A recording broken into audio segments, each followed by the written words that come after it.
तस्मै नमः परमवेगवते क्षराय व्यालोत्कटाय गगनध्वजप्राणधाम्ने सृष्टिस्थितिप्रलयहेतुधराय तुभ्यं घोराय कालपुरुषाय महेश्वराय घोराय कालपुरुषाय महेश्वराय। हम लोग तीसरा अध्याय पढ़ रहे हैं। 21 श्लोक अभी तक हो चुके हैं और अभी तक हम लोगों ने जो पढ़ा है उसका सारांश यही है कि ज्ञान योग और कर्म योग, दो योग तीसरे अध्याय में वर्णित हैं। जहां पर कर्ताभिमान नहीं होता है, कर्ताभिमान से रहित होकर के जब कोई व्यक्ति कर्म करता है तो वह ज्ञान योगी कहलाता है। और कर्ताभिमान तो होता है पर आसक्ति नहीं होती। कर्ताभिमान के सहित भी अनासक्त भाव से जो कर्म करता है वह कर्मयोगी कहलाता है। और ये जो भी व्यक्ति हो, चाहे वह ज्ञान योगी हो या कर्मयोगी हो, जिस किसी भी कर्म को करे यज्ञ के रूप में करे, यज्ञ की तरह करे, इसी का निर्देश भगवान दे रहे हैं और वही प्रक्रिया अभी चल रही है, वही अर्जुन को बतला रहे हैं। तो अब हम लोग 22वां श्लोक देखते हैं। कल हम लोगों ने 21वें श्लोक में पढ़ा था, यदि यदाचरति श्रेष्ठः तत्तदेवेतरो जनः स यत् प्रमाणं कुरुते लोकस्तदनुवर्तते। श्रेष्ठ लोग जैसा आचरण करते हैं उस वैसा ही उसका ही अनुकरण अन्य सभी लोग करते हैं। इसलिए सभी लोगों को अच्छा ही आचरण करना चाहिए, क्योंकि हर व्यक्ति अपने आप में श्रेष्ठ है। निश्चित ही कोई ना कोई उसका अनुकरण जरूर कर रहा होता है। इसीलिए स्वयं को श्रेष्ठ मानते हुए अच्छा आचरण करना चाहिए। 22वें श्लोक में कहते हैं, न मे पार्थास्ति कर्तव्यं त्रिषु लोकेषु किंचन नानवाप्तमवाप्तव्यं वर्त एव च कर्मणि। न मतलब होता है नहीं, में मतलब मुझे। पार्थास्ति, पार्थास्ति, पार्थ और अस्ति मिला देंगे तो हो जाएगा पार्थास्ति। पार्थ अर्जुन के लिए संबोधन है और अस्ति का अर्थ होता है। कर्तव्यं, कर्तव्यं का मतलब होता है कर्तव्य। त्रिषु मतलब तीनों, लोकेषु मतलब लोकों में, त्रिषु लोकेषु का अर्थ हो गया तीनों लोकों में। फिर है किंचन, किंचन का अर्थ होता है कुछ, किंचन का अर्थ होता है कुछ। फिर है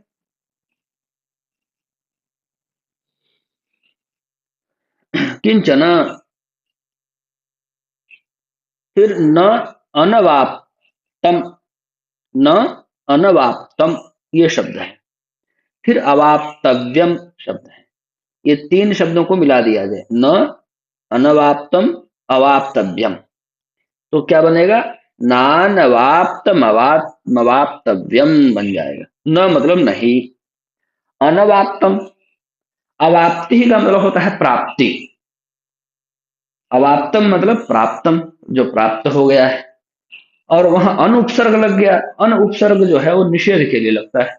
अनवाप्तम का अर्थ हो गया जो प्राप्त नहीं है, ठीक है। न अनवाप्तम जो प्राप्त नहीं है। अवाप्तव्यम, अवाप्ति का अर्थ प्राप्ति होता है, तो अवाप्तव्यम का अर्थ होता है जिसको प्राप्त करना है ना। अवाप्तव्य मतलब जिसको प्राप्त करना है, प्राप्ति के योग्य या प्राप्ति के लायक, ठीक है। फिर वर्त, वर्त का अर्थ होता है, दरअसल वर्त शब्द नहीं है, वर्ते शब्द है, परंतु एक आर का लोप हो गया है आगे, एक आर होने से आगे स्वरवर्ण है। वर्ते का अर्थ होता है बरतना।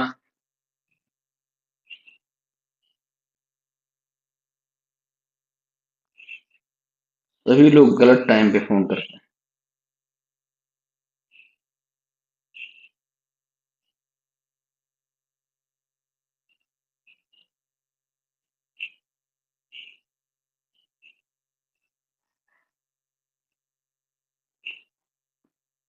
हाँ, कहाँ चल रहे थे हम लोग?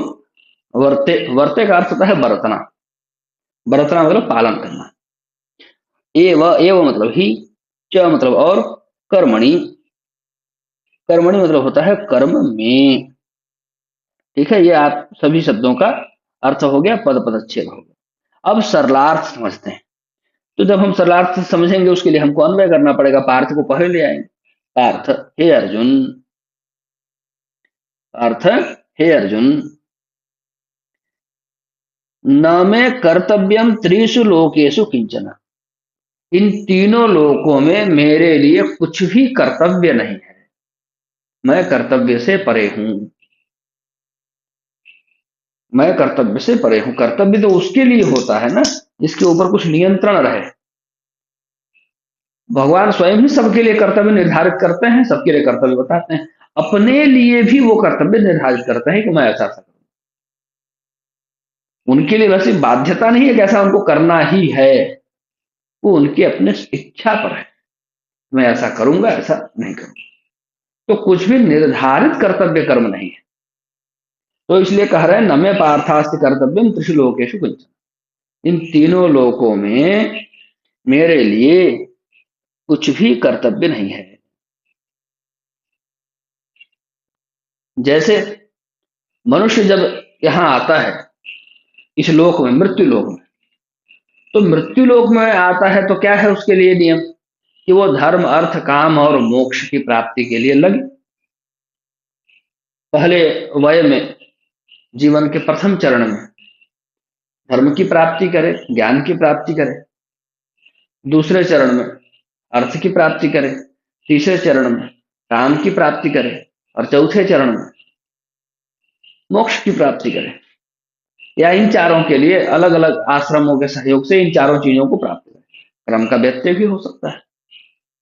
धर्म अर्थ काम मोक्ष प्राप्त करना है, चार आश्रम में रहना है, ब्रह्मचर्य, गृहस्थ, बाणप्रस्थ और संन्यास।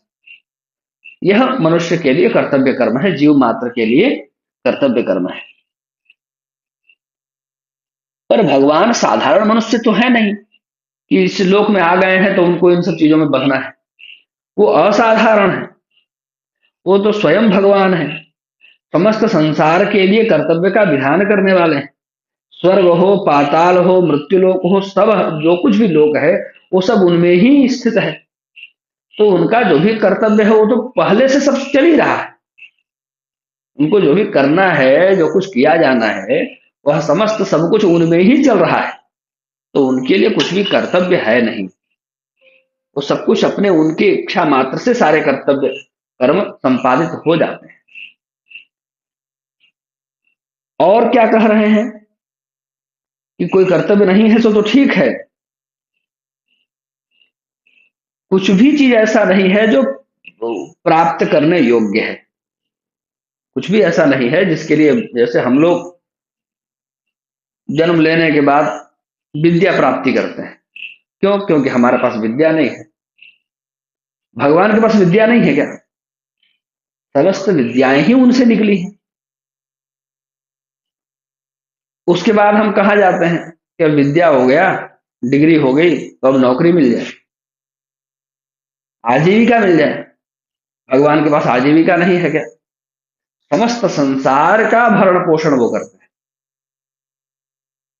समस्त संसार की आजीविका को संभालते हैं, देखते हैं, सबको आजीविका प्रदान करते हैं, समस्त संसार का भरण पोषण करते हैं। उसके बाद विवाह हो जाए, संतान हो जाए, भगवान के पास स्वयं लक्ष्मी जी विराजमान है सदैव। भगवान के सृष्टि संभालने के लिए ब्रह्मा जी सारा कार्यभार देखे हुए, समस्त सृष्टि संभाली जा रही है। मोक्ष हो जाए, मोक्ष होकर के तो सब भगवान के पास ही पहुंचते हैं। तो ऐसी कुछ भी चीज नहीं है जो भगवान के लिए अप्राप्त है कि अभी प्राप्त करना शेष है, ऐसा कुछ है ही नहीं। और ऐसी भी कोई वस्तु नहीं है जो उनको प्राप्त नहीं है। चलो ऐसा कोई मान ले कि चलो ठीक है भाई, हमको वह वस्तु अप्राप्त है ना, लेकिन सारी चीजें प्राप्त हो ये भी तो जरूरी नहीं है। उनको सारी चीजें प्राप्त है, कुछ भी प्राप्त करना शेष नहीं है। सब कुछ प्राप्त है और कुछ प्राप्त करना शेष भी नहीं है। ये भगवान अपने बारे में बतला रहे हैं। क्यों बतला रहे हैं वो आगे भी उन सब चीजों के रहस्य खुले। अब 23वें श्लोक में देखिए, यदि ह्यहं न वर्तेयं जातु कर्मण्यतंत्रतः। अच्छा, इसमें एक चीज छूट गया है, वर्त एवं च कर्मणि, ये छूट गया है, इसको देख लेते हैं। भगवान कहते हैं कि मेरे लिए कुछ भी अप्राप्त नहीं रह गया है, सब कुछ मुझे प्राप्त है, कुछ भी प्राप्त करना शेष नहीं है, सब कुछ प्राप्त है। और कोई भी ऐसी वस्तु नहीं है जो मेरे प्राप्त करने योग्य हो। और तीनों ही लोकों में, केवल मैं तो, भगवान तो सभी लोकों में रहते हैं, सारे लोक उनमें रह रहे हैं, तो किसी भी लोक में भगवान का कोई कर्तव्य कर्म शेष नहीं है। फिर भी वर्त एवं च कर्मणि, मैं कर्मानुशासन को मानता हूं, मैं कर्मानुशासन का पालन करता हूं, मैं कर्म का पालन करता हूं। कर्म एवं च, वर्त एवं च कर्मणि। भगवान इतना बड़ा उदाहरण अर्जुन के सामने प्रस्तुत कर रहे हैं कि तुम्हारे लिए तो, तुम्हारे लिए तो कितना कुछ कर्तव्य शेष है, करना है, वहां पर तुम कह रहे हो कि मैं ये नहीं करूंगा, ये नहीं करूंगा, ऐसे नहीं करूंगा, वैसे नहीं। और जिसके लिए कोई कर्तव्य ही शेष नहीं है, जिसके लिए सब कुछ प्राप्त है, कुछ भी ऐसा है नहीं है जो प्राप्त करने योग्य हो, ये सब कुछ हो जाने के बाद भी, इस इन सब कुछ के बावजूद मैं कर्तव्य कर्म का जो अनुशासन है, कर्मानुशासन जो है, उसका मैं पालन करता हूं। वर्त एवं च कर्म, मैं कर्म में ही रहता हूं, मैं कर्म में ही स्थित रहता हूं, मैं निरंतर कर्म करता रहता हूं, मैं कर्मानुशासन का पालन करता हूं। यह इसका अर्थ है। अब देखेंगे 23वां श्लोक। यदि ह्यहं न वर्तेयं, अब पिछला ये छूट जाता तो इसका अर्थ ही नहीं लगता। यदि ह्यहं न वर्तेयं जातु कर्मण्यतंत्रतः मम वर्तमानुवर्तन्ते मनुष्याः पार्थ सर्वशः। यदि ही अहं, यदि ही अहं, ही अहं को मिला दिया गया है तो बन गया है ह्यहं। अहम, ही का अर्थ आप लोग जानते ही हैं, अहम का अर्थ होता है मैं, यदि का अर्थ भी जानते हैं, न मतलब नहीं, ये भी जानते हैं। वर्तेयम, नहीं बरतूं तो, बरतूं तो, पालन न करूं, न वर्तेयम पालन न करूं तो, जातु, जातु का मतलब होता है शायद। कर्मण्य तंत्रतः, कर्मणि, कर्म में, अतंत्रतः, अतंत्रतः का मतलब होता है बिना प्रमाद किए, बिना आलस्य किए, बिल्कुल सावधान होकर के, बिल्कुल सावधान होकर। मम का अर्थ होता है मेरा। वर्तम, वर्तम कहते हैं मार्ग को, वर्तम अनुवर्तन्ते, अनुवर्तन्ते का अर्थ होता है अनुसरण करते हैं। कौन? मनुष्याः, मनुष्य लोग। पार्थ, संबोधन है अर्जुन के लिए, हे पार्थ, हे अर्जुन। सर्वशः, सर्वशः का मतलब होता है सभी प्रकार से, सब तरह से।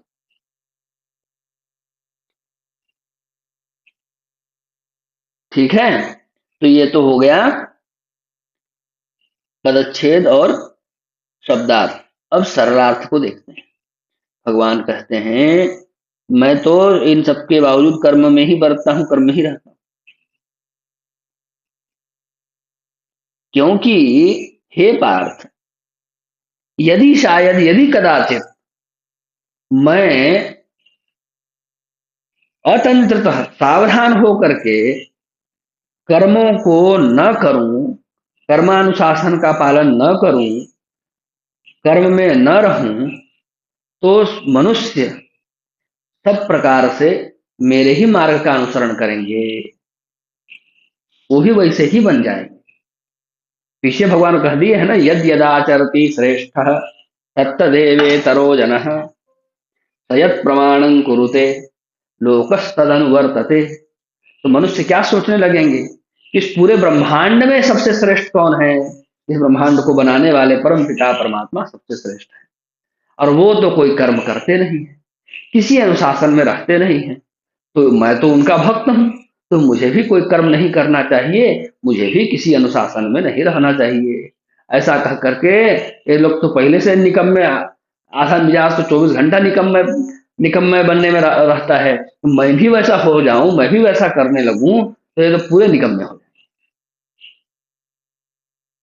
यद यदाचरति श्रेष्ठ, कहाँ से भगवान पकड़ करके ला रहे हैं, और देखिए कहाँ पर बिल्कुल जोरदार निशाना उनका लग रहा है। निरंतर भगवान कर्म में लगे रहते हैं ताकि संसार में हम सभी भक्त उनसे प्रेरणा ले सकें। इसलिए बीच बीच में आकर के भगवान अवतार लेकर के कर्तव्य कर्म का ज्ञान कराते हैं। सारा सामर्थ्य होने के बावजूद भी वही विष्णु लोक से तीर चला करके, बाण चला करके, वो भी करने की आवश्यकता नहीं थी। इच्छा मात्र से रावण की लंका समाप्त हो सकती थी, फिर भी यहाँ पर आए, अवतार लिए। जो भक्त थे, जिन्होंने भगवान की तपस्या की थी, जो भगवान के बाल रूप का दर्शन करना चाहते थे, जो भगवान को पुत्र रूप में पाना चाहते थे, उनको पुत्र का सुख प्रदान किए राजा दशरथ जी के यहाँ। जो उनको पढ़ाना चाहते थे, ऐसे विश्वामित्र का शिष्यत्व स्वीकार किए, उनको गुरु बनाए। भगवती सीता जी के साथ स्वयंवर किए। इसके बाद सुग्रीव से मित्रता किए, वन में गए, सारा राज त्याग करके जंगलों में संघर्ष करते रहे, खाली पैर चलते रहे, अनेक प्रकार के कष्ट उठाते रहे। और जिस प्रकार से कोई साधारण व्यक्ति जीवन जीता है, वैसे ही साधारण मनुष्य की तरह जीवन जीते रहे। उसी बीच में अहिल्या का भी उद्धार किए, उसी बीच में सबरी का भी उद्धार किए, उसी बीच में कई सारे भक्तों का, केवट का, निषाद राजगुरु का, सबका कल्याण किए। रावण के साथ भी युद्ध किए, और युद्ध में रावण के साथ युद्ध करके उसको जीते, लंका को जीते, विभीषण को राजा बना, सीता जी को लेकर के आए। इसी प्रकार से भगवान ने कृष्णावतार में भी किया, इसी प्रकार से भगवान ने अन्य सभी अवतारों में किया है। सारा सामर्थ्य रहते हुए भी वो निरंतर कर्म में लगे रहते हैं, निरंतर, ताकि हम सभी जो भक्त हैं वो भगवान को देख करके अपने कर्म की गति को बढ़ाएं, हम भी उनसे कर्म में रहना सीखें। कितना बढ़िया भगवान समझा रहे हैं। जिसको स्वयं कुछ करने की आवश्यकता नहीं है, जिसके लिए कुछ भी वस्तु अप्राप्य नहीं है, कुछ भी प्राप्त करने योग्य नहीं है, और कुछ भी अप्राप्य नहीं है, सब कुछ प्राप्त है, ऐसा होने के बावजूद भी मैं निरंतर कर्म में ही रहता हूं, कर्मानुशासन में बंधा रहता हूं, कर्म करता रहता हूं, कर्मानुशासन का पालन करता हूं। क्यों? क्योंकि यदि मैं ऐसा ना करूं तो कदाचित ऐसा हो सकता है कि जो मनुष्य हैं, जो सब प्रकार से मेरे ही मार्ग का अनुसरण करते हैं, मुझसे ही सीखते हैं, तो उनकी बड़ी हानि हो जाएगी। वो भगवान को देखेंगे कि वो तो ऐसा मान लेंगे कि हमारे परमात्मा ऐसे हैं, तो हम इसे करें। देवम भूत्वा देवम यजेत। तो इस प्रकार से भगवान 23वें श्लोक में बड़ी गूढ़ बात बतलाते हैं और कहते हैं कि मैं भी कर्मानुशासन से परे नहीं हूं। भगवान जो नियम बनाते हैं, ये आजकल की तरह नहीं है, कलयुग की मायावी संसार की तरह नहीं है कि कुछ लोगों के लिए नियम अलग, कुछ लोगों के लिए नियम अलग, कुछ लोगों के लिए नियम अलग। ऐसा नहीं, रिजर्वेशन की तरह नहीं है, किसी भी प्रकार की अन्य व्यवस्था की तरह नहीं है। धनवान और के लिए नियम अलग और गरीबों के लिए नियम अलग नहीं है। जो नियम हम भक्तों के लिए है, भगवान स्वयं भी उन्हीं नियमों का पालन करते हैं जो उन्होंने मानव मात्र के लिए बनाया है। केवल मानव मात्र ही नहीं, जो नियम उन्होंने जीव मात्र के लिए बनाया है, उन नियमों का पालन वो स्वयं भी करते हैं, स्वयं भी उनसे बंधे हुए हैं।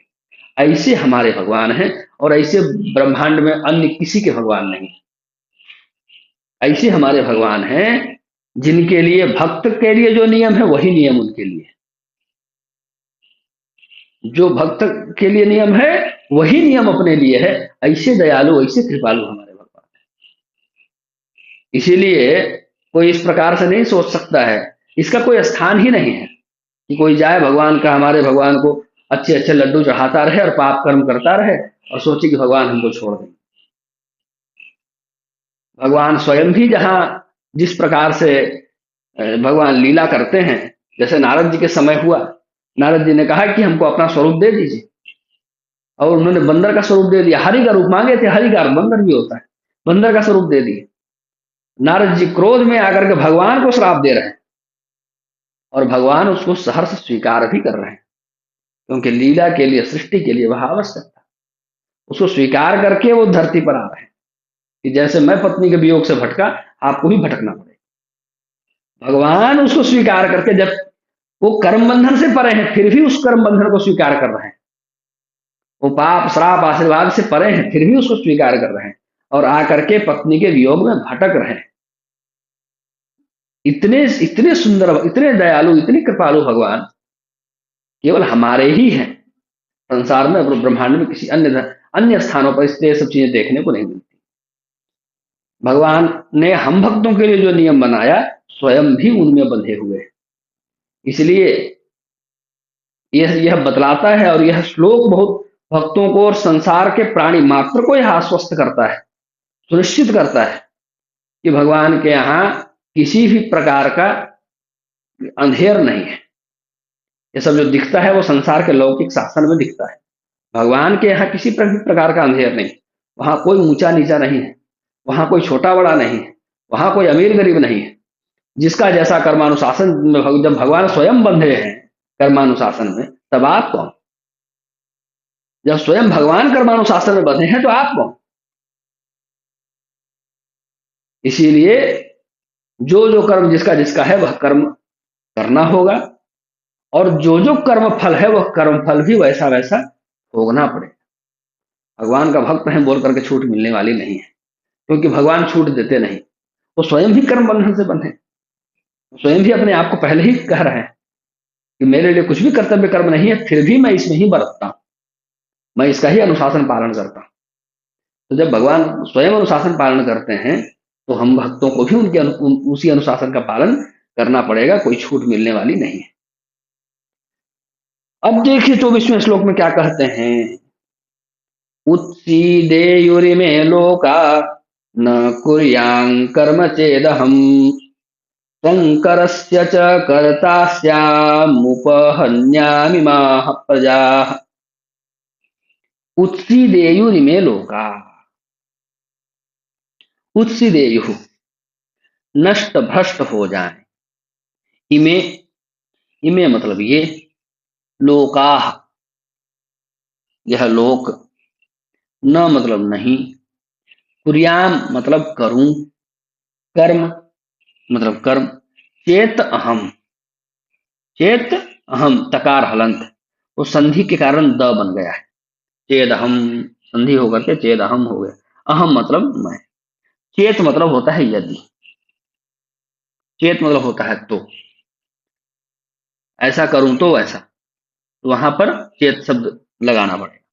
शंकरस्य, शंकरस्य मतलब होता है शंकरता का, च मतलब और, कर्ता मतलब करने वाला, श्याम हो जाऊं, उपहन्यामिमाः प्रजा, उपहन्याम मतलब नष्ट करने वाला, इमाह मतलब इन, प्रजा मतलब प्रजाओं का। ठीक है, तब भगवान कह रहे हैं न कुर्याम कर्म चेदहम इमे लोकाः उत्सिदेयुः। पहली पंक्ति, यदि मैं ही कर्म ना करूं तो यह संसार नष्ट भ्रष्ट हो जाए। यह संसार आपको गतिमान दिख रहा है, इसका मतलब निश्चित है कि भगवान अपने कर्म में लगे हुए हैं। उत्सिदेयुरिमे लोका न कुर्याम कर्म चेदहम, अगर मैं ही कर्म न करने लगूं, मैं ही कर्म का त्याग कर दूं, तो यह लोक, यह संसार नष्ट भ्रष्ट हो जाए। शंकरस्य च कर्ता स्याम, और समस्त संसार में संकरता फैल जाए। यहाँ की चीज वहां, वहां की वहां, अस्त व्यस्त हो जाए, समस्त संसार अस्त व्यस्त हो जाए, समस्त संसार में संकरता फैल जाए, और मैं ही इस प्रजा का नाशक बन जाऊं, नष्ट करने वाला हो जाऊं, केवल कर्म न करने से, केवल कर्म न करने से। ये तो वही बात हो गई कि ड्राइवर कहे कि मैं गाड़ी न चलाऊं, बस हैंडल को से हाथ हटा करके पीछे हाथ मोड़ करके बैठ, और कहे कि ये जो एक्सीडेंट होने वाला है उसका जिम्मेवार मैं नहीं, ये जो मेरी गाड़ी में 200-300 लोग बैठे हुए हैं उनकी मृत्यु का कारण मैं नहीं, मैं बस गाड़ी की हैंडल नहीं संभाल रहा था। तो समस्त संसार को चलाने वाले भगवान कर्म बंधन से परे नहीं है, स्वयं कर्म बंधन में बंधे हैं अपनी इच्छा से, इच्छा मात्र से, अनिवार्यता नहीं है फिर भी। क्यों? क्योंकि यदि भगवान स्वयं कर्म बंधन से परे हो जाए तो यह संसार ही नष्ट भ्रष्ट हो जाए, इस संसार में संकरता फैल जाएगी, इस संसार की सभी प्रजा नष्ट भ्रष्ट हो जाएंगे। अब आगे आते हैं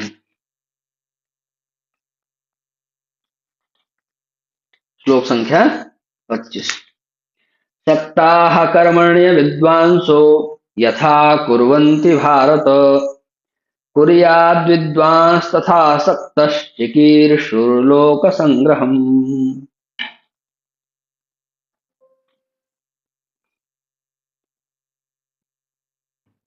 क्या कह रहे हैं भगवान? सप्ताह, सक्त मतलब होता है आसक्त, सप्ताह बहुवचन में हो गया है ना।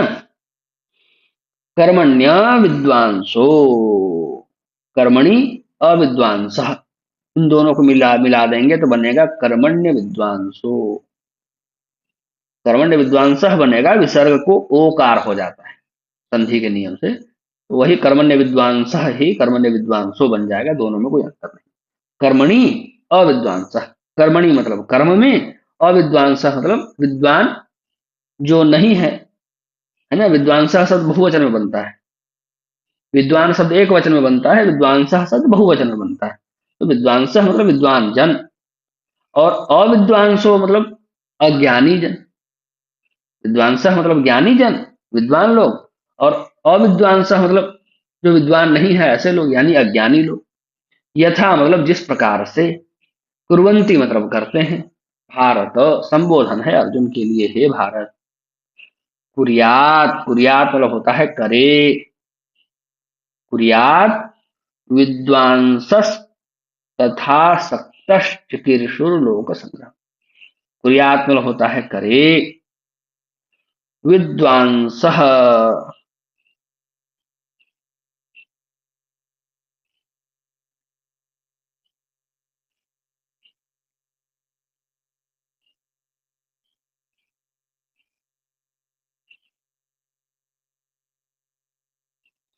विद्वांसस तथा सक्त, तथा सक्त, सक्त चिकीर्षु, चिकीर्षु मतलब करना चाहता है, कुछ करने की जो इच्छा होती है वो चिकीर्षा होती है। चिकीर्षु मतलब करने को इच्छुक। लोक संग्रहम, लोक संग्रह। कुर्यात मतलब करे,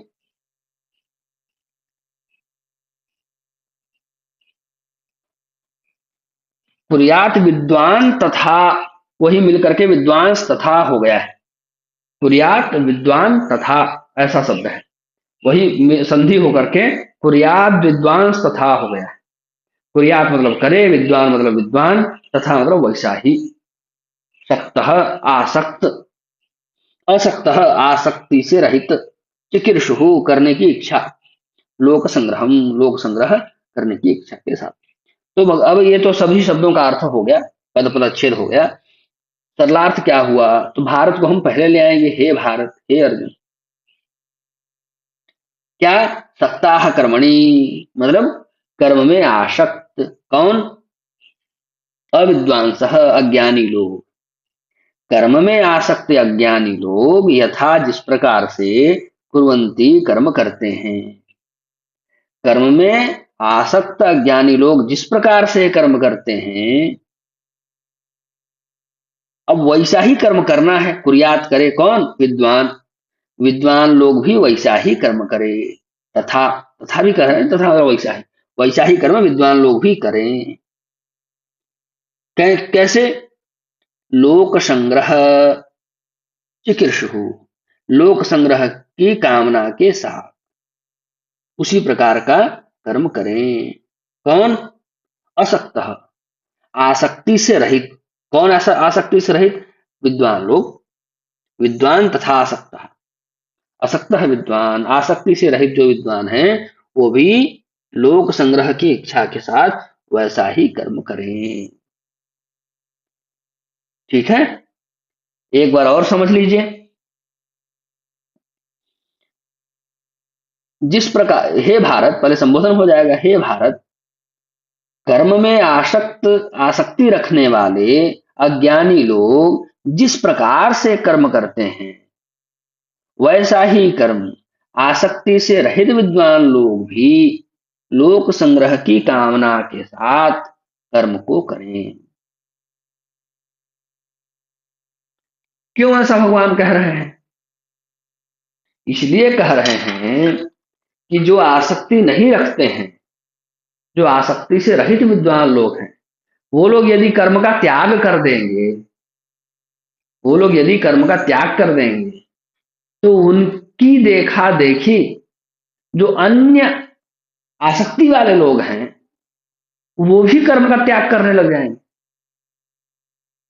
वो भी कर्म का त्याग करने लग जाएंगे। उससे क्या होगा? वो भी जब इस प्रकार से कर्म का त्याग करने लग जाएंगे तो कर्मानुशासन जो है वह भंग हो जाएगा, कर्मानुशासन जो है वो टूट जाएगा।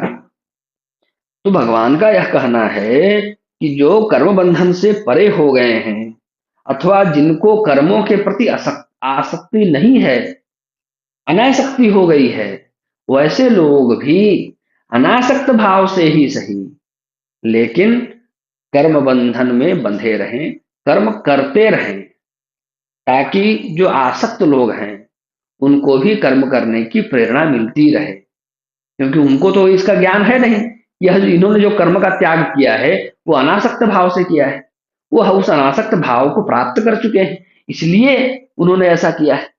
यही बात तंत्र ग्रंथों में भी मिलती है कि जो साधक लोग हैं उनको अपनी साधना का, अपनी तपस्या का, अपने वैराग्य का प्रदर्शन गृहस्थों के बीच में, समाज के बीच में, सामान्य बुद्धि वाले लोगों के बीच में नहीं करना चाहिए। क्योंकि वो अपने व्यवहार का, अपने वैराग्य का, अपने इन सब का प्रदर्शन वहां करने लगेंगे तो उनको लगेगा ऐसा करके मैं भी सिद्ध बन जाऊंगा। वो वैसा करके वो सिद्ध नहीं बने, वो सिद्ध हैं इसलिए वैसा कर रहे हैं। पर दुनिया में सभी लोग होशियार नहीं है, सबका बौद्धिक स्तर एक जैसा नहीं है, सबका बौद्धिक स्तर अलग अलग होता है।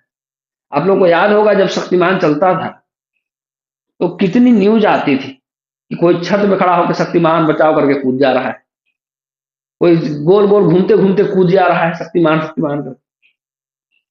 ऐसी कितनी घटनाएं हैं संसार में। अच्छे साधु लोग, जैसा कहते हैं, कहावत है ना, मन ना रंगाए जोगी रंगाए कपड़ा। दो प्रकार के योगी संसार में प्रसिद्ध हैं, एक जिनका मन रंजित हो चुका है, रंग चुका है, और एक मन तो नहीं रंगा है लेकिन कपड़ा रंग लिए हैं। क्योंकि जिनका मन रंग चुका होता है वो रंगे हुए नारंगी रंग के कपड़े पहनते हैं। अब वो लोग देखते हैं कि भाई ये नारंगी रंग के कपड़े पहनते हैं, लोग इनका बड़ा सम्मान करते हैं। तो ये कौन देखने जा रहा है कि उसका मन अंदर से रंगा है कि नहीं रंगा है? वो तो देख रहा है कि भाई समाज इनका बड़ा आदर करता है और ये तो कर्म बंधन से परे है, कोई कर्म नहीं करते हैं, तो ऐसा करता हूं मैं भी नारंगी ओढ़ लेता हूं, लोग मेरा भी सम्मान करें और मैं भी कोई कर्म न करूं। इस प्रकार से इसका दुरुपयोग होने लगेगा। इसलिए भगवान कह रहे हैं कि जो अनासक्त विद्वान लोग हैं, जिनमें आसक्ति का भाव नष्ट हो गया है, वह भी समाज के समक्ष, वह भी जब समाज के समक्ष हैं, लोक के समक्ष हैं, तो बस वही लोक संग्रह की भावना से अपने कर्तव्य कर्मों को अनासक्त भाव से ही सही पर करते रहें, उनसे अलग ना हो।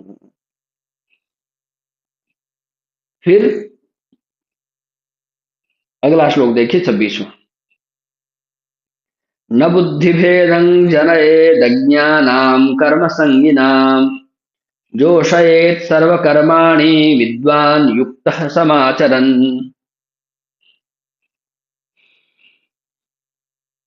भगवान क्या कह रहे हैं? न बुद्धि भेदम जनयेत, बुद्धि भेद को उत्पन्न न करे। अज्ञानाम कर्म संगिनाम, अज्ञाना मतलब अज्ञानियों के, कर्म संगिना मतलब जो शास्त्र में विहित कर्म हैं उनमें आसक्ति रखने वाले जो लोग हैं वही कर्म संगी है। कर्म का संग करने वाले कर्म संगी। कर्म संगी ना मतलब कर्म का संग करने वाले लोग। जोशयेत। जोशयेत का मतलब होता है करावे, करवाना। जोशयेत सर्व कर्माणी, सभी प्रकार के कर्म। सभी प्रकार के कर्म मतलब चोरी डकैती नहीं, सभी प्रकार के शास्त्र विहित कर्म, जिनको शास्त्र में विहित और अविहित दो प्रकार के कर्मों का वर्गीकरण किया गया है। लोग बच्चों को सिखाते हैं ना, डूज एंड डोंट, जो करना चाहिए और जो नहीं करना चाहिए। तो शास्त्र विहित कर्म को ही यहाँ पर कर्म कर्म कह रहे हैं। सर्व कर्माणि मतलब सभी प्रकार के शास्त्र विहित कर्म। विद्वान युक्त, विद्वान मतलब विद्वान जो ज्ञानी पुरुष है वो, और युक्त मतलब किससे युक्त, परमात्मा से युक्त, जिनकी बुद्धि परमात्मा में अटल हो चुकी है। ऐसे जो जीवात्मा परमात्मा में सन्निहित होने की स्थिति को प्राप्त कर चुके हैं, ऐसे जो युक्त हैं, विद्वान हैं, वो लोग समाचरण, आचरण करते हुए। तो ये हो गया शब्द शब्दार्थ। अब सरलार्थ देखिए। सरलार्थ यह है कि विद्वान युक्त है, जो विद्वान भगवान से, परम पिता परमात्मा से, आत्मा और परमात्मा की जो युति होती है उसके लिए एक निश्चित अवस्था चाहिए। उस अवस्था को जो प्राप्त कर चुका है, जो आत्मज्ञान प्राप्त कर चुका है, आत्म साक्षात्कार कर चुका है, ऐसा जो ज्ञानी पुरुष है, उसका यह कर्तव्य है कि वो जो शास्त्र विहित कर्मों में आसक्ति रखने वाले लोग हैं, जो अज्ञानी हैं, उनके बुद्धि में भेद उत्पन्न ना करे, उनके बुद्धि में भ्रम उत्पन्न ना करे। ठीक है, तो भेद उत्पन्न ना करे, भ्रम उत्पन्न ना करे का मतलब क्या होता है, अश्रद्धा उत्पन्न न करे, उसमें अश्रद्धा उत्पन्न न करे,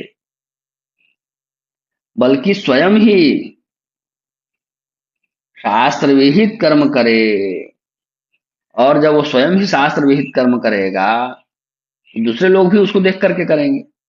तो अपने माध्यम से स्वयं ही शास्त्र विहित कर्म करते हुए अन्य लोगों को भी शास्त्र विहित कर्म करावे, अन्य लोगों को भी शास्त्र विहित कर्म करने के लिए प्रेरित करे। ठीक है, तो यह बात है। न बुद्धिभेदम जनयेत अज्ञानाम कर्म संगिनाम, जो सयेत सर्वकर्माणि विद्वान युक्त समाचर। स्वयं उसका आचरण करे और आचरण करते हुए जो अन्य लोग हैं उनको भी प्रेरित करके उनसे भी शास्त्र विहित कर्म करा, क्योंकि उसी में उनका कल्याण निहित है, क्योंकि उसी में उनका कल्याण निश्चित है। ठीक है, ये हो गया 26।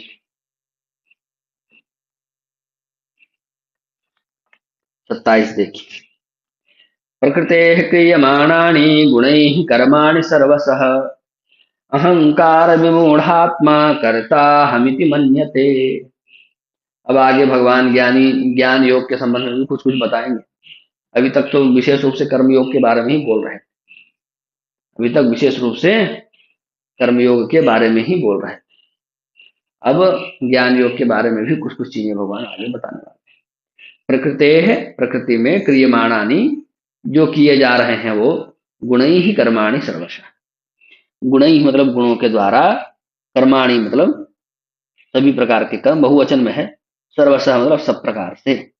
अहंकार विमूढ़ात्मा, अहंकार से मोहित जो आत्मा है वो, कर्ता करने वाला, अहम मैं हूं, इति ऐसा, मन्यते मानता है। ये तो सभी शब्दों का अर्थ हो गया, पद पदच्छेद और शब्दार्थ। अब इसका सरलार्थ क्या है। सरलार्थ यह है कि प्रकृति में जो भी कर्म किए जा रहे हैं वो संपूर्ण कर्म सब प्रकार से प्रकृति के गुणों के द्वारा ही किए जाते हैं। प्रकृति के गुणों के द्वारा ही सभी प्रकार के कर्म किए जाते हैं। लेकिन व्यक्ति का जो अंतःकरण है वह अहंकार से घिरा हुआ है, अहंकार से ही निर्मित है, अहंकार से ही बाकी सब चीजें वो हुई हैं। साइन के तत्व में जो 25 तत्व आए हैं उसमें हम तत्व भी एक है। तो अहंकार के कारण उसके अंतःकरण में अहंकार स्थित है, इसलिए व्यक्ति क्या सोचता है कि मैं इसका करता हूं, यह कार्य जो हुआ उसको मैंने किया, ऐसा वो मानता है, ऐसा वो सोचता है। ये तो वही बात है कि बहुत तेज जलता हुआ अंगारा हो और कोई व्यक्ति चिमटा के माध्यम से उसको उठा करके कहीं पर रखे और चिमटा अहंकार करने लग जाए कि इस अंगारे को तो उठा करके मैं यहां रखा। इस प्रकार से चिमटा अहंकार करने लग जाए। उस वही स्थिति मनुष्य की है कि संसार में जो भी कर्म हो रहे हैं वह सब कर्म तो प्रकृति के गुणों के कारण हो रहे हैं। प्रकृति के गुणों के कारण मतलब जिसका जैसा सिस्टम भगवान ने बनाया है उसी सिस्टम से चलते हुए वो चीजें चल रही हैं। और व्यक्ति अपने आप को मानने लग जाए कि मैं ऐसा कर रहा हूं, मैं ऐसा कर रहा हूं, मैं वैसा कर रहा हूं, ऐसा वो मानने लग जाए। ये और लोग मानते ही हैं। एक व्यक्ति वो हुआ, बहुत ऊंचे नारियल के पेड़ में चढ़ गया, बहुत ऊंचे। अब चढ़ते समय तो जोश जोश में चढ़ गया, पूरी कथा नहीं सुना रहा हूँ, संक्षेप में बता रहा हूँ। चढ़ने को चढ़ गया, अब जब नीचे देखा तो डर गया, अरे बाप, इतना नीचे, मैं तो गिर के ही मर जाऊंगा। तो बोला हे भगवान, हे भगवान, हमको थोड़ा आप नीचे उतार दीजिए, नीचे उतर जाऊंगा 500 लड्डू जो। ऐसे करते करते थोड़ा नीचे आए, ऊपर राम राम राम राम, नीचे गया, देखा कि अच्छा अच्छा, हम तो पर्याप्त नीचे आ गए। बोला कि 500 तो थोड़ा ज्यादा हो जाएगा, 250 चढ़ाऊंगा, हमको आप नीचे उतार। फिर नीचे उतरते उतरते उतरते फिर थोड़ा सा बाकी रहा। ओहो अभी भी बाकी है प्रभु, 250 तो ज्यादा है, लेकिन हाँ 100 लड्डू तो मैं जरूर चढ़ाऊंगा। ऐसे करते करते जब नीचे उतर गया, क्या लड्डू क्या चढ़ाना, मैं तो खुद ही नीचे उतर गया। तो भगवान को ना तो उसके लड्डू की आवश्यकता है, न उसको नीचे उतारना था, वो चढ़ाया जाए न चढ़ाए, उसकी भावना देखी। जैसे नीचे उतर गया उसको अहंकार, अगर उसको अहंकार नहीं होता, उतरने का स्वयं ही सामर्थ्य होता, तो उसी से में उतर जाता। वो भगवान को ऑफर क्यों करता कि मैं ये कर दूंगा, मैं वो कर दूंगा। भगवान उस लड्डू के लिए थोड़ी बैठे। कोई भी ऐसी वस्तु नहीं है जो भगवान के लिए अप्राप्त हो या प्राप्त करने योग्य हो। सभी कुछ प्राप्त है, कुछ भी प्राप्त करने योग्य नहीं है। लेकिन उसको भगवान की आवश्यकता थी, विश्वास था, भगवान की आवश्यकता थी, उसको विश्वास था कि भगवान जरूर सहायता करेंगे। और अपनी संतुष्टि के लिए वो ऑफर करता है भगवान, ताकि उसके अहंकार को चोट ना पहुंचे, उसके अहंकार को चोट ना पहुंचे। इसीलिए कहता है कि नहीं नहीं, आप उतार देंगे तो मैं आपका एहसान नहीं लूंगा भाई, ना ना ना, मैं लड्डू चढ़ाऊंगा। ये वो नहीं, उसका अहंकार बोलता है। जब विनम्र होगा तो यही कहेगा, भगवान के प्रति समर्पित होगा, अहंकार का नाश होगा, तो यही कहेगा कि मुझे उतार दीजिए। वहां ऑफर नहीं चलेगा कि आप ऐसा कर दीजिए तो मैं वैसा कर दूंगा। ये तो अहंकार बोलता है। ये तो उसी प्रकार से है ना, जैसे आप देखते होंगे समाज में बहुत सारे जो धनिक लोग होते हैं, सबकी बात नहीं कर रहा, जो नए नए बने होते हैं, नए नए बने होते हैं, उनको किस प्रकार से छोटे लोगों का, गरीब लोगों का तिरस्कार करते हैं। कोई सहायता भी करे, प्राण रक्षा भी कर दे, तो कहेंगे तेरा कितना कीमत हुआ, ये पकड़ो और जाओ। इस प्रकार से बोलते हैं। सामने वाला दंग रह जाता है, अरे पैसे के लिए थोड़ी कर रहा था, आपको सहायता की आवश्यकता थी, जिसे सहायता की, तो पैसा का अहंकार क्या दिखा रहे हैं। तो भगवान को लड्डू का अहंकार दिखाता है कि आप उतार दीजिए तो मैं ऐसा दूंगा। ये उसका अहंकार बोल रहा है, ये उसकी विनम्रता नहीं बोल रही। उतार तो भगवान देंगे ही, आयु बच्ची है तो जाओगे कहा। तो प्रकृते ही क्रियमाणानि गुणैः कर्माणि सर्वशः अहंकार विमूढ़ात्मा कर्ता हन्ति मन्यते। प्रकृति में जितने भी कर्म हो रहे हैं वो उनके निश्चित गुणों के अनुसार, सभी कर्म उनके निश्चित गुणों के अनुसार हो रहे हैं। लेकिन जो अहंकारी, अहंकार से मोहित व्यक्ति है, जो अहंकार से मोहित जीवात्मा है, वह मैं कर रहा हूं ऐसा अहंकार करता है, ऐसा वो सोचता है, ऐसा वो मानता है। और आगे देखिए, तत्त्ववित्तु महाबाहो गुण कर्म विभागयो गुण गुणेषु वर्तन्त इति मत्वा न सज्जते। अब ये तो अहंकार विमूढ़ात्मा की बात है। और संसार में सबके सब अहंकार विमूढ़ आत्मा थोड़ी हैं, सभी अहंकार से मोहित थोड़ी हैं। यहाँ पर कुछ तत्ववित्त भी हैं। वित्त मतलब होता है जानना। तत्ववित्त मतलब तत्व को जानने वाले, जिसको हम कहते हैं तत्ववेत्ता। तो संसार में कुछ तत्व को जानने वाले भी तो लोग हैं। कौन से तत्व, कौन सा तत्व है वह? आत्म तत्व और परमात्म तत्व, उसको जानने वाले भी लोग हैं। जो सांख्य दर्शन हम लोग पिछले पढ़े हैं, सांख्य योग दूसरे अध्याय में, उसको जानने वाले भी लोग हैं। गुण विभाग को और कर्म विभाग को जानने वाले लोग हैं। उसी की बात भगवान कर रहे हैं तत्वविद शब्द से। तो जो तत्व को जानने वाले लोग हैं, हे महाबाहो, महाबाहो संबोधन है अर्जुन के लिए, हे महाबाहो, जो तत्व को जानने वाले हैं वे लोग तो गुण कर्म विभाग यो हो, गुण का विभाग और कर्म का विभाग। गुण विभाग क्या क्या है? ये जो परमात्मा, ये जो संसार है परमात्मा के द्वारा रचित, उस संसार, वह संसार माया से चलती है, माया से संचालित है। ठीक है। और यह संसार कैसी है? तो पहले ही बता चुका हूं, यह त्रिगुणात्मिका सृष्टि है ना। सतोगुण, रजोगुण और तमोगुण, इन तीनों गुणों से व्याप्त सृष्टि है, त्रिगुणात्मिका सृष्टि है। तो इस त्रिगुणात्मिका जो सृष्टि है, यह जो त्रिगुणात्मिका जो माया है, उसमें कार्य रूप क्या क्या है? इंद्रियों के बारे में बता चुका हूं पहले। उसमें सांख्य योग वाला जो पुरुषोत्तमानंद गुरु जी का प्रवचन था, व्याख्यान था, उसमें भी आप लोग सुने हैं। 5 महाभूत हैं, 5 ज्ञानेन्द्रियां हैं, 5 कर्मेंद्रियां हैं, मन है, बुद्धि है, अहंकार है, ये सभी। और इनके 5 जो कर्मेंद्रियां होती हैं, उनके 5 विषय भी होते हैं, वो सभी। तो इन सब का ही नाम होता है गुण विभाग। कह रहे हैं ना, गुण कर्म विभाग यो हो, गुण विभाग और कर्म विभाग, है ना। तो इन सब, ये सब हैं गुण विभाग। और इनके द्वारा जो कर्म करने की चेष्टा की जाती है, उसी चेष्टा का नाम है कर्म विभाग। कायन का गुण है क्या? श्रवण करना, श्रवण इसका गुण है। और श्रवण करने की जो चेष्टा की जाती है, जो सुना जाता है, वह क्रिया है। मुख जो है, जिससे हम बोलते हैं, मुख, उसका गुण है शब्द। और बोलने की जो चेष्टा की जाती है, जो हम बोल रहे हैं, यह है कर्म। तो इस प्रकार से गुण में और कर्म में अंतर होता है, सामान्य सामान्य ही अंतर है, गुण विभाग और कर्म विभाग। तो जो तत्ववेत्ता है, हे महाबाहो, जो तत्ववेत्ता है, किस तत्व के वेत्ता? तो कहते हैं गुण और कर्म, ये जो 2 विभाग हैं उनके वेत्ता, गुण और कर्म विभाग के वेत्ता। गुणा गुणेषु वर्तन्त इति मत्वा न सज्जते। क्या है? गुणाह, गुणाह शब्द ही है, विसर्ग का लोप हो गया। गुणाह गुणेषु वर्तन्ते, गुण जो है वो गुण में ही रहते हैं। गुण जो होते हैं वो गुण में ही रहते हैं। इति मत्वा, ऐसा मान करके, न सज्जते, उससे आसक्त नहीं होते हैं। वर्तनता शब्द यहां पर लिखा गया है श्लोक में, वर्तनते शब्द है, आगे इकार होने के कारण एकार का लोप हो गया है। संधि का नियम है संस्कृत व्याकरण।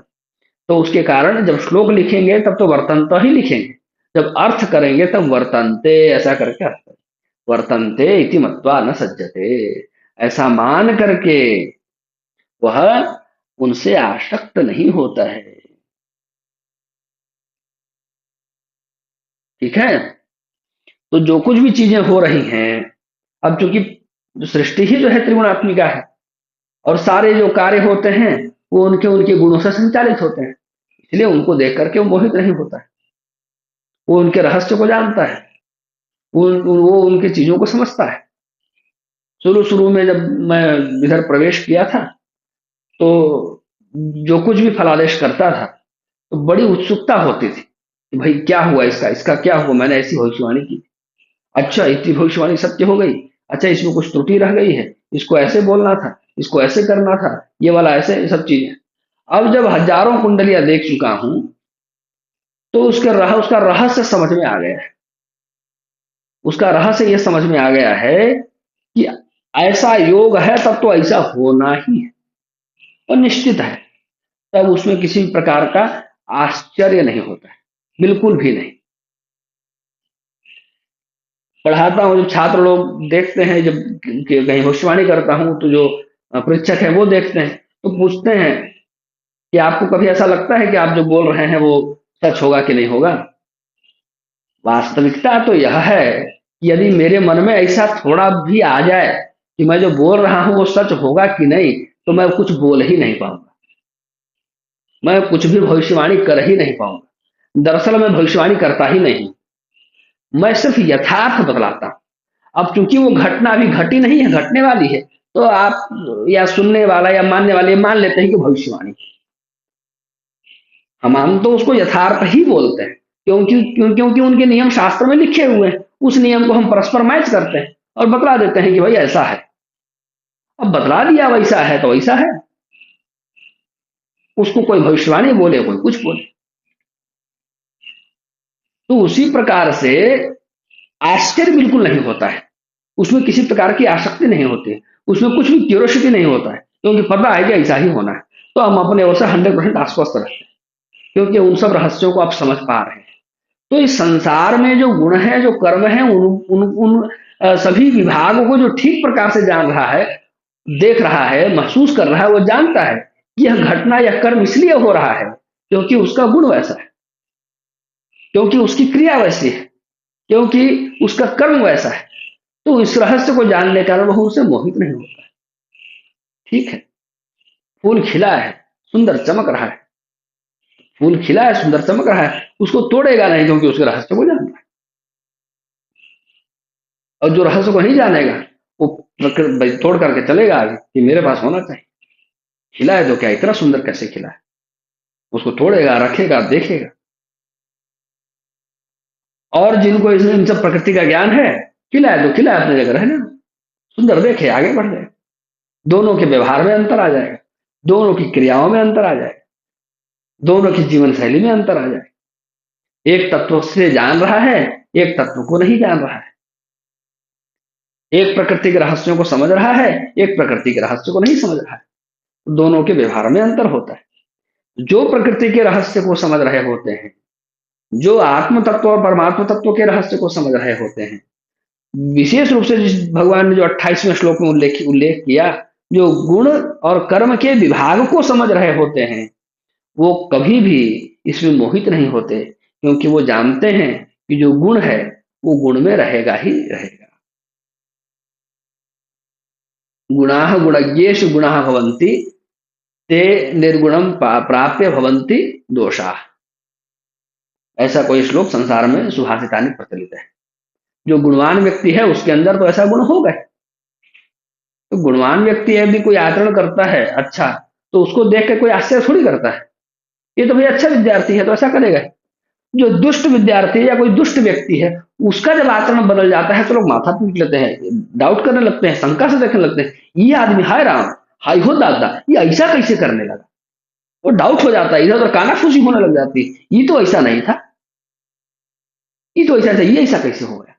इसी प्रकार से जो कोई अच्छा विद्यार्थी, कोई अच्छा व्यक्ति, कोई अच्छा मनुष्य कुछ गलत आचरण करने लग जाए, व्यसन करने लग जाए, कुछ उल्टा सीधा करने लग जाए, तो ही कानाफूसी होने लग जाएगी, क्योंकि लोग जान रहे हैं कि भाई अच्छा आदमी ऐसा कैसे कर रहा है।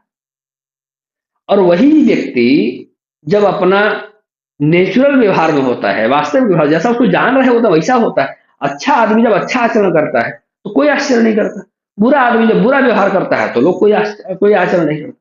अब सांप भौंकने लग जाए तो पूरी दुनिया देखने लग जाएगी, भाई ये कौन भौंक रहा है, इसका काम तो डर वो करना है, फन वो करना है, ये भौंक कैसे रहा है, ऐसा कैसे। अब कोई कुत्ता जो है बिल्ली की तरह म्याऊं म्याऊं करने लगे तो पूरी दुनिया देखने लगी, कुत्ता भौंक रहा है तो भाई उसका गुणधर्म है, कौन उससे मोहित हो रहा है।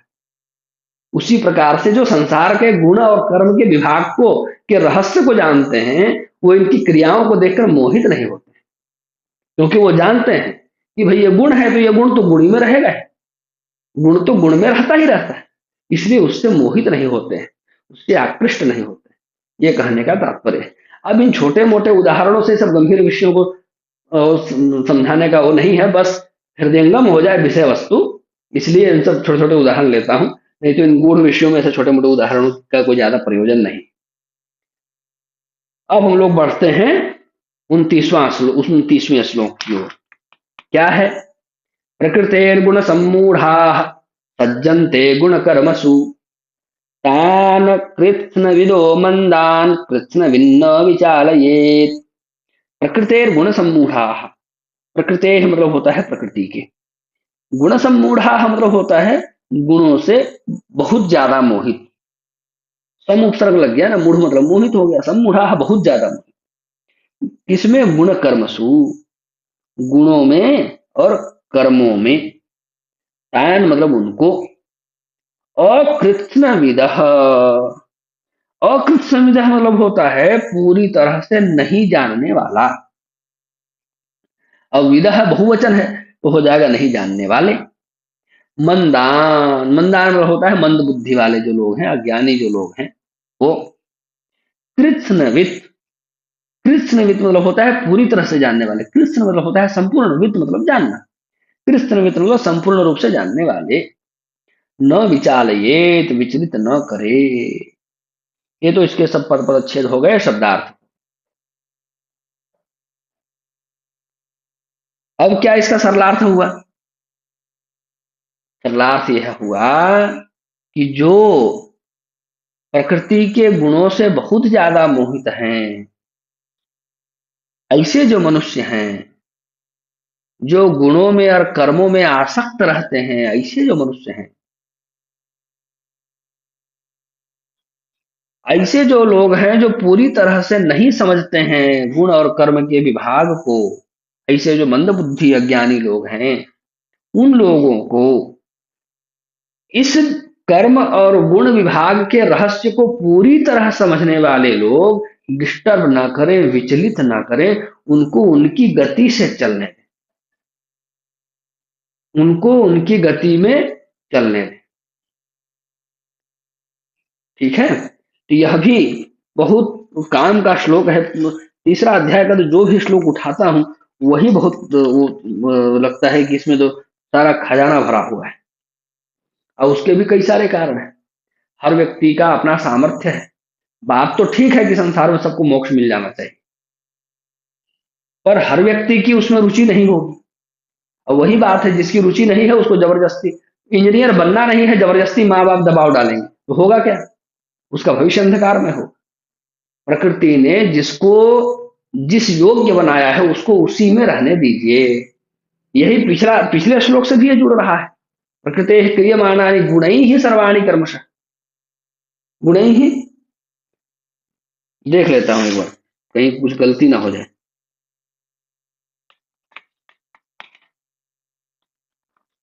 प्रकृति क्रियमाणानि गुणैः कर्माणि सर्वशः। प्रकृति में जो भी कर्म किए जा रहे हैं वो सभी कर्म उनके उनके गुणों से निर्धारित है। तो भगवान ने जिसके अंदर जिस प्रकार का गुण दिया है उसको उसी प्रकार का कर्म करने देना चाहिए। उनको डिस्टर्ब नहीं करना चाहिए, बल्कि उनको उसी कर्म के लिए प्रेरित करना चाहिए, उनको उसी कर्म के लिए सहायता करनी चाहिए, उनको उसी कर्म के लिए आगे बढ़ाना चाहिए। प्रेरित वही करना है उस व्यक्ति को ज्ञान हो जाए कि क्या शास्त्र विहित कर्म है और क्या शास्त्रों में अविहित कर्म है, ये उसको बतला देना है बस। क्या सही है और क्या गलत है इसका ज्ञान करा देना है बस। उस पर फोर्स करना सही नहीं है कि भगवान ने जिसको डॉक्टर जैसी बुद्धि दी है उसको हम इंजीनियर बनाने के लिए परेशान रहें, जिसको ज्योतिषी बनने की भगवान ने अकल बुद्धि दी है उसको जबरदस्ती डॉक्टर बनाने के लिए परेशान रहें। इस प्रकार से नहीं। व्यक्ति के गुण और कर्म को जान करके भगवान ने जिसको जैसी योग्यता दी है उसको उसी ओर प्रेरित करना चाहिए। संसार में सभी लोग सब तरह के नहीं हैं, और संसार में सबकी योग्यताओं की आवश्यकता है। सभी गरीब हो जाए तो भी संसार नहीं चलेगा, सभी अमीर हो जाए तो भी संसार नहीं चलेगा, सभी बुद्धिमान हो जाए तो भी संसार नहीं चलेगा, सभी मूर्ख हो जाए तो भी संसार नहीं चलेगा। संसार तो तभी चलेगा जब विविधता होगी। बिना विविधताओं के संसार चलने वाला नहीं है। तो इसलिए भगवान ने विविधता बनाया है इस संसार को चलाने के लिए बनाया है। जो काम भगवान नहीं किए हैं वह काम मैं करूंगा, इस प्रकार से अहंकार नहीं पालना चाहिए, बल्कि हर उस व्यक्ति को उसकी योग्यता को पहचान करके तद अनुसार प्रेरित करना चाहिए। इसके लिए अलग अलग चीजों की सहायता लोग अपने बुद्धि विवेक से लेते हैं। कोई मनोविज्ञान से लेता है, कोई चिकित्सा से लेता है, कोई अपने अनुभव से लेता है, मैं ज्योतिष के माध्यम से लेता हूं। तो सभी लोग अपने अपने अनुसार संसार में या जो जीवात्मा है, जो लोग हैं, उनके गुणों को समझने के लिए अलग अलग तरीके से समझ सकते हैं और उस तदनुसार उनको प्रेरित कर सकते हैं। उनको जान करके इसी से उनका भविष्य उज्जवल होगा, इसी से उनका जीवन अच्छा बनेगा। क्योंकि व्यक्ति में जिस प्रकार के गुण होंगे, वो जब उसी प्रकार का कर्म करेगा तो जीवन में संतुष्ट भी रहेगा और सफलता भी प्राप्त करेगा। हर व्यक्ति बैठ करके ध्यान नहीं कर सकता है, हर व्यक्ति बैठ करके जप नहीं कर सकता है। हर व्यक्ति में अलग अलग योग्यता होती है। जिसके अंदर जैसी जिसकी योग्यता है, उसको वैसे ही कर्मों में लगाना चाहिए, ये कहने का तात्पर्य है। उसी के अव्यवस्था के कारण ये सब चीजें बहुत ज्यादा फैलती है ना।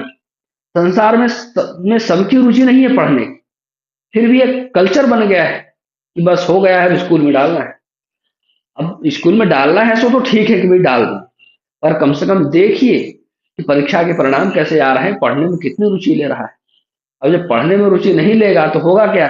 जो पढ़ने वाले छात्र हैं, मान लीजिए 10 पढ़ने वाले छात्र हैं और उसमें 50 नहीं पढ़ने वाले छात्र हैं, तो जो पढ़ने वाले छात्र हैं, जिनकी मेधा से इस संसार को, इस दुनिया को कुछ लाभ हो सकता था, उनका भी सब मामला गड़बड़ हो रहा है, उनका भी ध्यान भटक रहा है, वो भी मूढ़ हो रहे हैं, उनका ही भविष्य बर्बाद हो रहा है।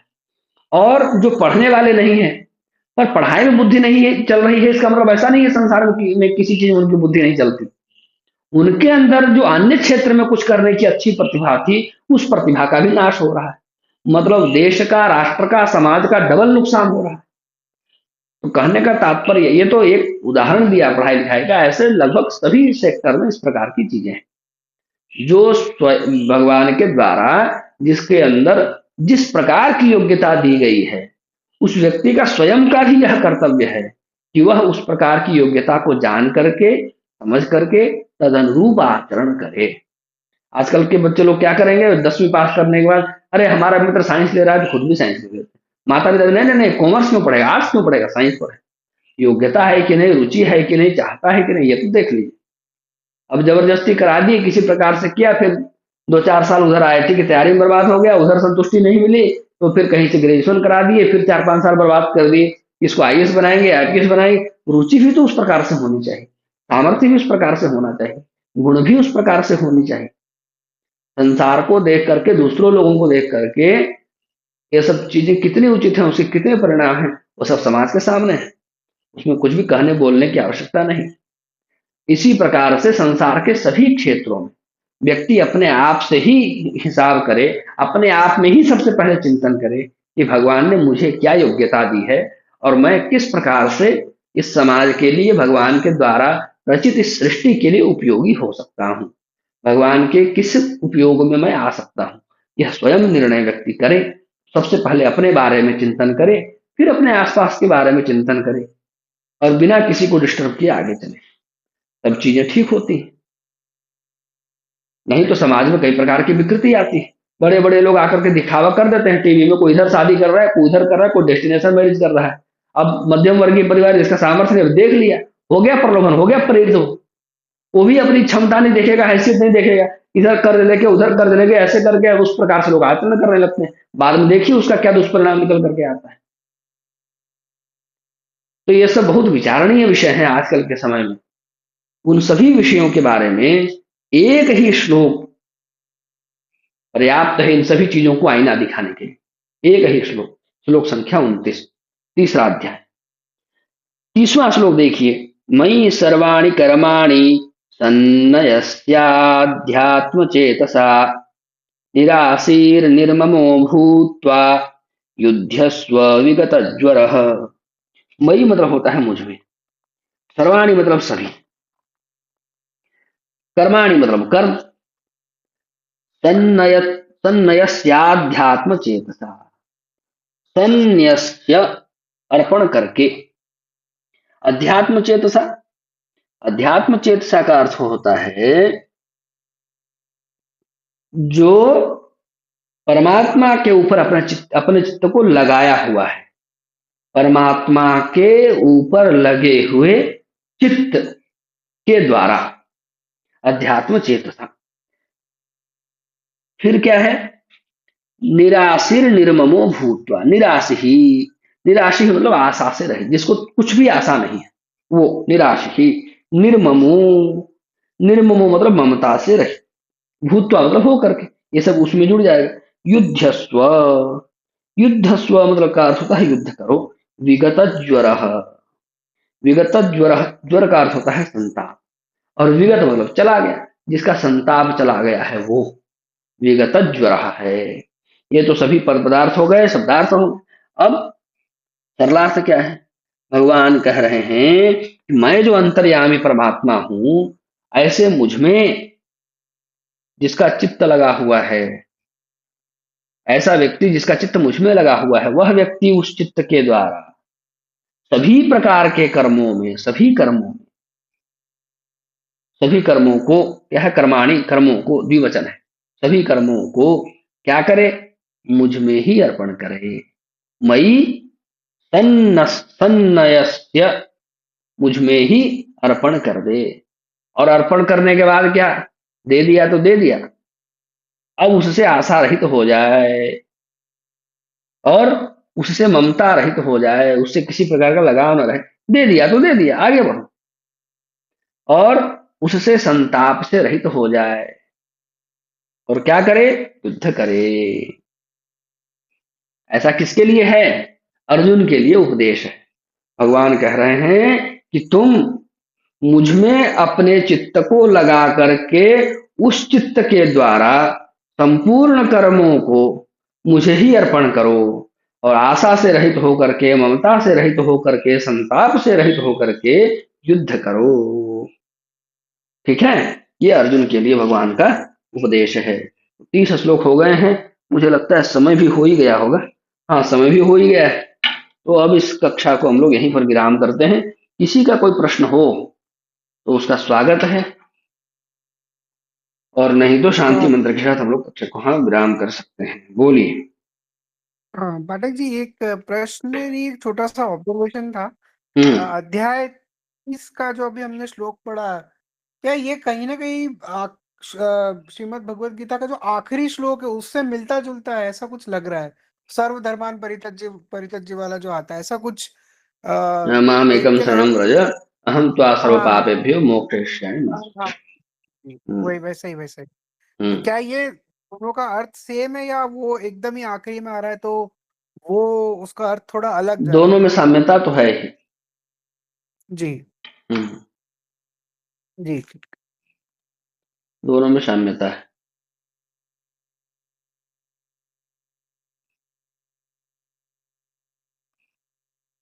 और कोई प्रश्न किसी का?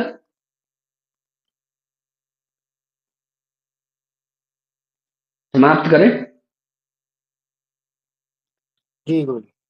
सर्वे भवन्तु सुखिनः, सर्वे सन्तु निरामयाः, सर्वे भद्राणि पश्यन्तु, मा कश्चित् दुःखभाग् भवेत्। ओम शांति शांति शांति।